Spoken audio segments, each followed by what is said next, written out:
number of sites on one domain if you wanted to do it that way. This will save you some money. It isn't quite effective as buying one domain for each site, but it is a way to get started very cheaply. Domains generally cost about $9.95 per year to register it. After you've registered your domain, you need to go and find a hosting provider. Just below this video, we have a suggestion for you to use.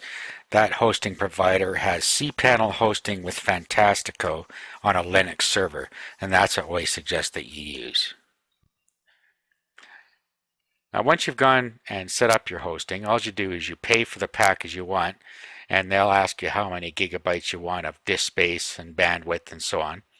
Bandwidth is the amount of data transfer or the amount of traffic that you're allowed on your website. Once you've done that, they will email you or tell you what you need to set your name servers to. This makes your domain point at your hosting account. It generally takes up to 24 to 48 hours for your domain to point there. So now what you do is you go and find the domain. So you go to My Domains, and a list will come up. And here's a list of domains here. So what you would do is you would go into the domain that you want to set the name servers for. Just click on it.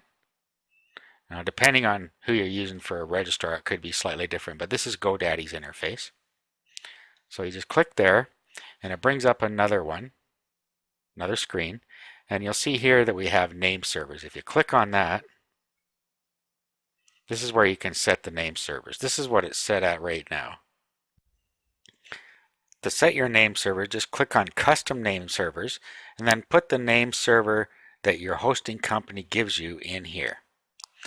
Once you've done that, click OK at the bottom here, and it will go and propagate across the internet. Like I say, that can take up to 24 to 48 hours.